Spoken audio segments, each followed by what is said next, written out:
Hey, welcome back to No Hype Beer Reviews. Unless it's your first time, then welcome. Please consider subscribing. If you do, hit the notification bell, get all the updates, then immediately go to Keith's channel, 93 Lumber spelled out. What's up, Keith?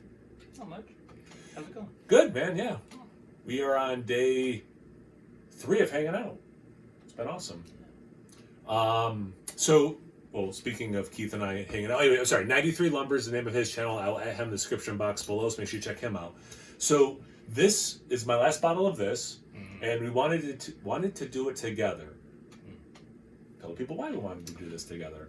Because I guess somewhat recently, my buddy James was telling me about, he's part of a thing.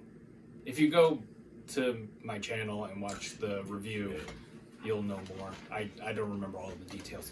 But basically, Weyerbacher did a collaboration with a local bourbon drinkers, I think it was, and they did a small batch of their quad. Blasphemy? Is that one? It's just called Quad, I think. No, but that one was. Is that one blasphemy? I don't. Is remember. it the thing where this is just called Quad, and then when they barrel age it, they call it, because they do that with the Blithering Idiot, right, and Insanity. I think, right. Yeah. Well, whatever it's called, yeah. It was a quad aged in bullet bourbon barrels. Yeah. I think it might have been single barrel something. It might have more to it, yeah. Yeah, but anyway, we reviewed that together. He went to the release. He gave me a couple bottles. I gave one to Kyle, and we reviewed it. And then Kyle was like, I have this beer. And I was like, I want that. And then he was like, I'll save it. Yeah. And I was like, okay. Yeah. So on his channel is us reviewing the bullet one. So yeah, definitely, again, check out his channel. It was awesome. And this one, it's probably in the title, but this is from 2013. Yeah. November specifically of 2013. So it's approaching like 11 and a half years old. Time of review. So that's why it is a Cellar Saturday video. We both love quads. We love Belgian style beers. Ooh, not much of a hiss. It was a little bit. Little bit, but not much. We've had at least one. That looks nice. It's got it. Okay, so we're okay. I think we're gonna be okay with this one. As I've said in other videos, quads are what got me into wanting to age beer, because I had an aged quad once that had like 8 years or something. It was like really, it was awesome, and I was like, man, I want that. It's label artwork. Oh yeah, you can see the ring on there. Oh yeah, nice ring around. Yeah. Oh, it is. Oh no, that's the glass. Oh, that's the glass. But is it? And it does look like there's some sediment because of how the glass is etched like that.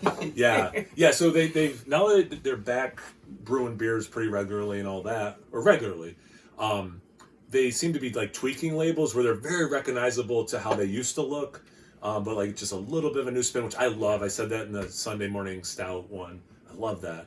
But anyway, yeah. I mean, it seems like for how old it is, it did have some carbonation. It certainly didn't get super frothy head. No. But looks like a quad. I guess we should start doing the actual review at this point. Did you say it's 11.8? Oh no, I did not. 11.8%. Thank you. Oh wow, so it's a little higher than I was thinking. I was thinking 10%. Definitely quads look this color. They can be a little darker, a little lighter, but like I see like particulate suspended. I got a little, right? A little chunky. Yeah. A reddish brown. Yes. Right. It was a little orange in there, but yeah. Yeah, especially where it's a little thinner. Yeah. But yeah, red, brown. It's funny, I do see some bubbles, but most of what I'm seeing is suspended particulates. Yeah. Anything else with the look before we get into the aroma? I had maybe a little more than a quarter of a finger of a head, but it's gone now. Yeah. So. Yeah. Aroma? Yeah. That's good aroma.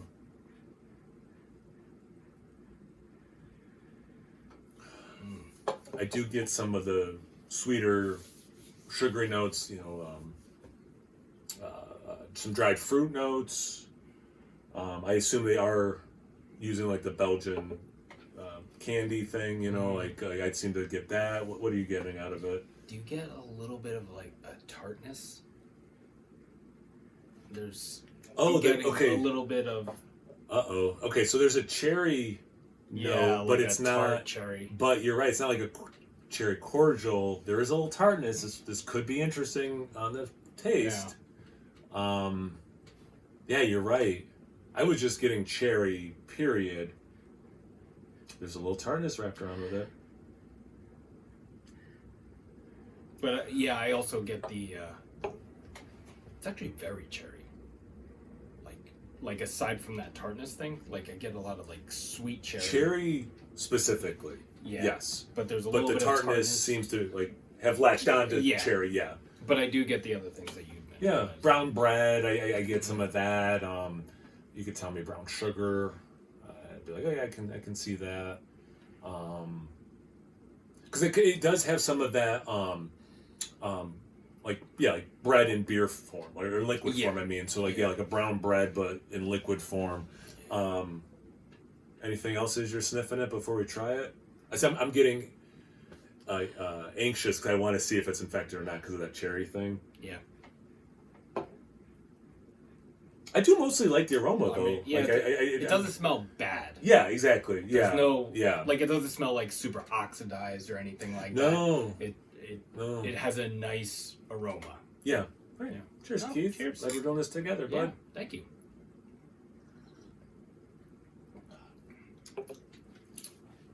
There is tartness to it. Yeah. Yeah. But I don't think. I don't know. This does not taste how it was intended to taste. Yeah. For sure. Yeah, for sure. Okay, we have to talk about something just to bring the viewers up to speed.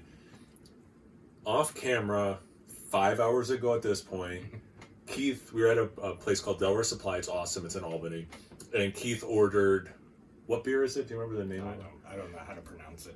It's a Belgian strong ale that has, on purpose, a tartness to it. A little sour tartness. Yeah. Probably both of those words are okay to use for it, right? Yeah. I did try a sip of it, even though he's the one who ordered it. So, our palates for the day have become accustomed to beers can taste like this, and we're not like, what the? But yes, this is not what this was intended to taste like with that tartness. It's not that beer. Yeah, yeah. It kind of tastes like that beer. Yeah, it kind of tastes like that beer from Delaware Supply, not that beer, the Bullet one we did recently. That was a more recent one. So, like the aroma, I still can get things that a quad should have. Yes. So it's not just tart cherry, period, but that is unmistakably there. It's a very big note. I would say the largest note based on how much I've consumed so far. Right. Brown bread, dried fruit.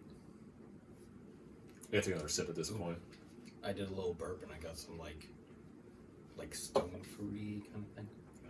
Oh, interesting. You know what I get too? A little bit of the illusion of baking spices. It's not actually cinnamon. It's not actually. There's like fruity esters I get. Yeah, I'm getting I didn't get it as much in the aroma, but I am getting more of that like brown sugar thing in the taste. It's definitely there. Yeah. I think I fall. We can keep talking about the beer itself. I fall on that. I like this, but it's not what this beer was supposed to be. So you really, the age, it's peaked for sure. It's peaked for sure. This is not how it should taste for sure. Yeah. This was definitely aged longer than it should have for sure. I'm just admitting all these things. I love aging beers, and oftentimes I am rewarded, but I love pointing out for sure, without any debate, that when things are past their prime, I can acknowledge that. Yeah. This is that. But it's an interesting style where this tart cherry that has developed plays well with the base beer, and we just happen to have earlier today had a similar experience that was made that way on purpose. So it's kind of it's like it's I don't know, maybe fascinating is too strong of a word, but like the way that cherry comes across, it seems so intentional. It seems like the cherry is supposed to be there, even though it's not necessarily the tartness, because obviously the tartness is not supposed to be there. But also, like the way it comes across, it tastes like it could have been intentional if they were going for like a tart quad or a sour quad or whatever kind of quad plus sour tartness thing. if we had brought this bottle to Delaware Supply and said, "Hey, try a side by side," people would be like, "Yeah, that's cool." Like two breweries doing the same attempt. It's like, well, actually, funny thing about that was not the attempt for this one. It was interesting when you were talking. I was looking at you and I noticed the Mad Elf, which is a not quad Belgian style, but it's like a Belgian style ale that on purpose puts cherries. Again, not the tartness. That's not intentional, but cherry obviously works in a lot of Belgian yeasted beers. So I'm not mad at it, but definitely not what it was supposed to be. Not what I was anticipating either until we smelled it, you know. But yeah, anything else before we wrap it up? No. It is, well, I was just going to say, aging beer is fun. You can be rewarded. And I think this is rewarding in a way that it's not necessarily what it's supposed to be, but it's cool to see what it turned into. Yeah, that's a good point. Yeah, because sometimes when I think of reward, I mean like maybe fresh, there were some harsh edges that have rounded out with age. A little oxidation, so like a pleasant sherry note takes some dominance, prevalence. Whereas this is like a surprise that worked out. Yeah, I like that. Yeah, good call, Keith. Well, thanks again for the bullet too. That was a fun one to do together. And then again, why we want to do this together. Yeah, this was super fun too. It's like sometimes doing these kind of reviews is just cool because we have to be thinking out of the box. Have you guys had one before? Have you had a beer like this where it's like still working, even though there's clearly off flavors? I don't know, a beer that was brewed to taste like this, like we were talking about before the other one we had at Delaware Supply. I don't know, everything. Oh, make sure, you guys check out Keith. I'll add him in the description box below. But yeah, anything else, comment section below. Once you're done doing that, make sure you check me out on Instagram and Untappd. It's No Hype Beer Reviews, both those places. This would like, comment, subscribe, and most importantly, imbibe. Cheers, everyone. Cheers.